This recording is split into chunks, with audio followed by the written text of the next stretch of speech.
నందమూరి తారక రామారావు గారి నట వారసుడిగా తెలుగు ప్రేక్షకులకు పరిచయమైన యంగ్ టైగర్ ఎన్టీఆర్ తన స్వయ కృషితోనే టాలీవుడ్ లో నంబర్ 1 స్టార్ అయ్యాడు.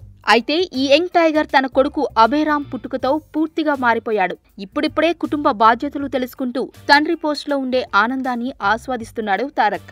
ఈ హీరో జీవితంలో మార్పులు రావడానికి కారణమైన అభయరామ్ పుట్టి నేటితో 3 సంవత్సరాలు పూర్తవుతోంది. 4వ సంవత్సరంలోకి అడుగు పెడుతున్న ఈ బుల్లి తారక్ కి పలువురు సెలబ్రిటీస్ విషెస్ తెలియజేస్తున్నారు. అభయరామ్ తన తండ్రి అంత గొప్ప స్థాయికి ఎదగాలని కోరుకుంటూ a very happy birthday to Abhayaram from TFC media.